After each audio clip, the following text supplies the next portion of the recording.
रमा गांव में दूध बेचकर अपना गुजारा चलाती थी।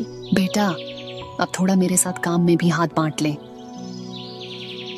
नहीं माँ, मुझे दोस्तों के साथ खेलने जाना है। बेटा, कभी तो कुछ काम कर लिया कर। सारा दिन दोस्तों के साथ नशा ही करता रहता है। पूर्ण परमेश्वर की रजा से उस शहर में एक प्रसिद्ध साधु आए हुए थे। नगर से कुछ दूर पर एक कुटिया में वे साधु रहते थे। नगर के सभी भक्तों ने अपने गुरुदेव के भोजन भंडारे के लिए अपने अपने दिन बांट रखे थे। रमा की पड़ोसी भी उन महात्मा की भक्त बन गई थी। एक दिन लक्ष्मी का भोजन की सेवा का दिन आया। लक्ष्मी के घर दूध खराब हो गया था। अगर गुरुदेव को खीर नहीं खिलाई तो मेरी सेवा अधूरी ही रह जाएगी। एक काम करती हूँ, रमा के यहाँ से ले आती हूँ। उसके यहाँ दूध काफी है, वह बेचकर भी आती है। राम राम बहन, कैसी हो? मैं ठीक हूँ बहन, आप सुनाओ। मैं भी ठीक हूँ। श्याम नहीं आया क्या अभी? कहाँ आया बहन, मैं तो बस इसी के कारण दुखी रहती हूँ। कभी तो आधी रात को आता है तो कभी आता ही नहीं। नशे में न जाने कहाँ पड़ा रहता है। परेशान हो चुकी हूँ। रो मत बहन, भगवान उसे जरूर सुधारेगा। क्या हुआ बहन, आप किस काम आई थी? बहन, आज मेरा गुरुदेव के लिए भोजन प्रसाद बनाने का दिन है और आज हो घर का सारा दूध खराब हो गया। अगर तुम थोड़ा उधार दे देती तो शायद मैं भी गुरुदेव के लिए खीर बना लेती। रमा ने अपने घर का सारा दूध उठाया और बिना कुछ अपने लिए रखे ही सारा दूध लक्ष्मी के हाथों में थमा दिया। ये लो बहन, गुरुदेव के लिए भोजन बना लेना, लेकिन मैं इसे वापस नहीं लूंगी। लेकिन बहन, तूने अपने लिए तो कुछ भी नहीं रखा। नहीं बहन, क्या पता कहीं कम पड़ जाए। ऐसा मौका मुझे कब मिलेगा? आप सारा ही ले जाओ। लक्ष्मी बहुत प्रभावित हुई और सोचती ही रह गई।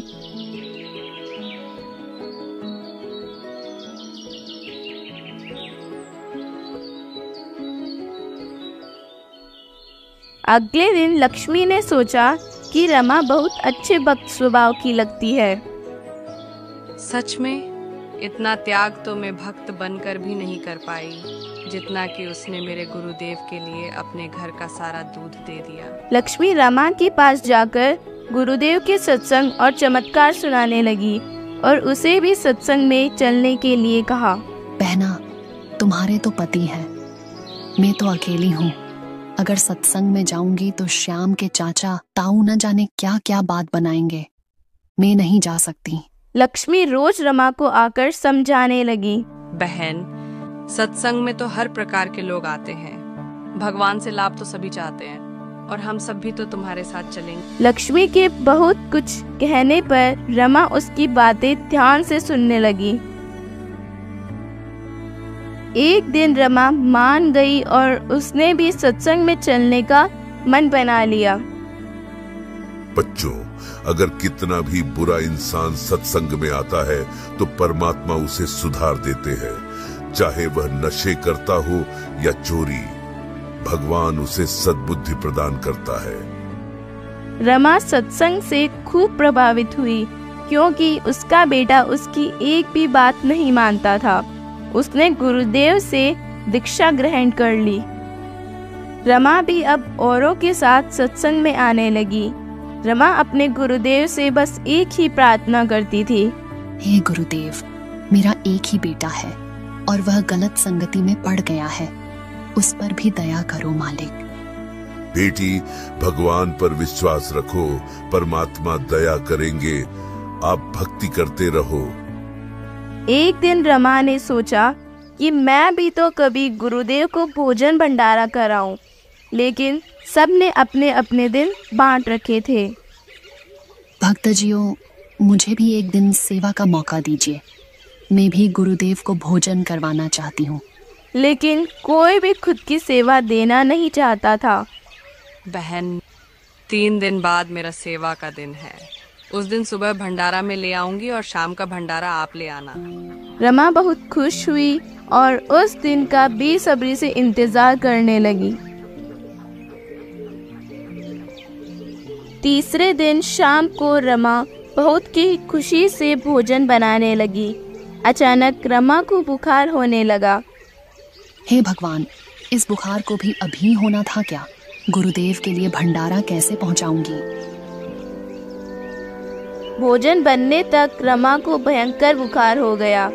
रमा के चलने जितनी भी हिम्मत नहीं रही थी, चक्कर आ रहे थे। उधर श्याम और उसके दोस्तों ने एक योजना बनाई। भाई, आज रात हम राजा के घर चोरी करेंगे और अगर एक हार भी मिल गया तो लाखों रुपए मिल जाएंगे। हाँ भाई, सब अंधेरा होते ही खाना खाकर यहाँ आ जाना। अगर कोई ना आ पाया तो हम अकेले ही चले जाएंगे। ऐसी योजना बनाकर सभी खाना खाने अपने अपने घर आ गए। बेटा, ये भोजन मेरे गुरुदेव को खिलाओ। मुझे तेज बुखार हो गया है बेटा। नहीं नहीं, मैं कहीं नहीं जाने वाला और आप भी मत जाया करो वहाँ। मुझे ताऊ जी ने तुम्हें वहाँ न जाने के लिए कहा है। बेटा, आज मैं बीमार हूँ इसलिए बोल रही हूँ। मेरे साथ की सब चली गई है बेटा। बस ये एक काम कर दे मेरा। आज के बाद मैं तुम्हें किसी काम के लिए नहीं कहूंगी। मेरी वजह से गुरुदेव भूखे रह जाएंगे बेटा। मैं कितनी पापीन हूँ, गुरुदेव को भोजन भी नहीं करा पाई। अगर खाना नहीं पहुंचा तो माँ सारी रात रो रो कर काटेगी। चल जल्दी से खिलाकर आ जाता हूँ। अभी तो कुछ उजाला सा ही है। ला दे, कहाँ है गुरुजी का खाना? उसने खाना उठाया और आश्रम की ओर चल पड़ा। आश्रम पहुंचा। आज तो भगवान ने रमा की सुन ही ली। उसका बेटा जो खाना लेकर आया है। हाँ, बेचारी रोज यही दुआ करती थी। गुरुदेव कहाँ है? उन्हें खाना खिलाना है। थोड़ी देर बैठ जाओ बेटा, अभी आ जाएंगे। गुरुदेव, ये रमा का बेटा श्याम है। भंडारा यही लेकर आया है। अच्छा बेटा, अपना जीवन बहुत छोटा होता है, इसे व्यर्थ नहीं गंवाना चाहिए। परमात्मा की भक्ति के साथ नेक काम करना चाहिए। चोरी और नशे जीवन नाशक होते हैं बेटा। ज्यादा समय खराब मत करो। मुझे ऐसे ज्ञान की जरूरत नहीं है। मुझे देर हो रही है, जल्दी से खाना खा लो। ये तो बड़ा निकम्मा बालक है। कोई नहीं बेटा, परमात्मा तुम्हें सद्बुद्धि प्रदान करे। भोजन करने के बाद श्याम ने बर्तन उठाए और पूरी गति से घर की ओर चल पड़ा। आज तो पक्का देर हो गई। जल्दी कर, वरना आज चोरी करने नहीं जा पाएगा। हे भगवान, ये क्या हो गया? मर गया रे। अब तो किसी भी हाल में चोरी के लिए नहीं जा पाऊंगा।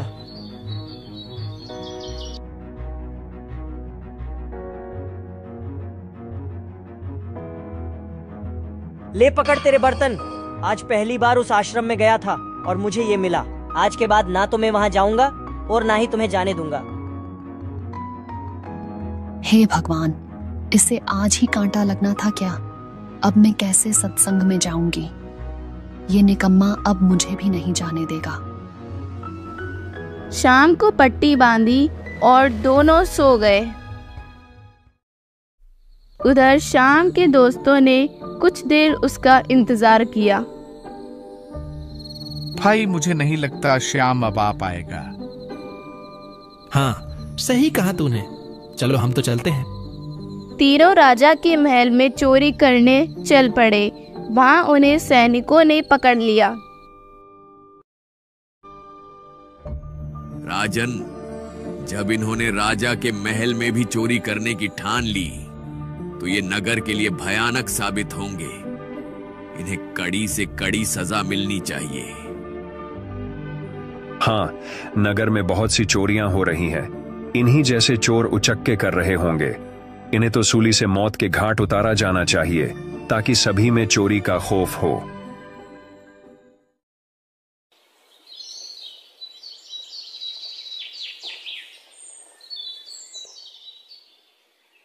आज शाम इन्हें सूली से मरना है। इन्हें पूरे नगर में घुमा दो कि इन्हें चोरी का क्या दंड मिला है, ताकि कोई और चोरी करने का दुस्साहस ना करें। सैनिक उन्हें लेकर घुमाने निकल पड़े। उधर रमा ने शाम का कांटा निकाल दिया और शाम अपनी माँ पर ताने कस रहा था। भला ऐसे भी कोई संत होते हैं जिनके आश्रम में जाने से किसी को कष्ट मिले? बेटा, भगवान जो करता है वो करता है। अच्छा, मुझे कांटे की इतनी पीड़ा हो रही है, वो ठीक है?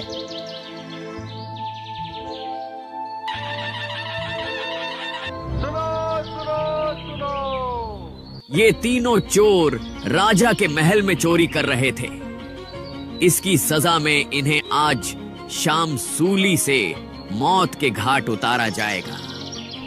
तीनों की नजर शाम से टकराई और शाम तीनों दोस्तों को देखकर कांप गया। शाम के पैरों तले की जमीन खिसक गई। सैनिकों और दोस्तों के जाने के बाद रमा अंदर चली गई, लेकिन शाम को सदमा सा लग गया और देखता रह गया। कांपता हुआ अपनी माँ के पास जाकर रोने लगा। अब क्या हो गया बेटा? अब तो कांटा भी निकाल दिया। थोड़ी देर बाद दर्द मिट जाएगा, रो मत। नहीं माँ, मुझे ये दर्द नहीं है। मुझे भी आज शाम सूली पर मरना था माँ। आपके गुरुदेव धन्य हैं। आपके गुरुदेव ने मुझे जीवन दान दिया है माँ। क्यों बेटा? सूली से तो चोर मारे जाते हैं, तू चोर थोड़ी है। हाँ माँ, मैं चोर भी था, कल भी इनके साथ जाने वाला था। मैं जा नहीं पाया तो आपके गुरुदेव को भला बुरा बोल रहा था। मुझे माफ कर दे माँ। बेटा, मुझे नहीं पता था कि तू चोरी भी करने लग गया है। मुझे कांटा ना लगता तो मैं भी आज मारा जाता। माँ, अगर मैं मर जाता तो तू अकेली ही रह जाती। तेरा कौन होता फिर? आपके गुरुदेव तो भगवान ही है, जिन्होंने मुझे जीवन दान दिया है माँ। चल बेटा, गुरुदेव से क्षमा मांग और उपदेश ले। हाँ माँ, जरूर नाम दीक्षा लूंगा। दोनों उसी समय आश्रम गए और सारी कहानी अपने गुरुदेव को बताई। बेटा, सतगुरु शरण में आने से आई टले बला, जे मस्तक में सूली हो वह कांटे में टल जा। ये सब खेल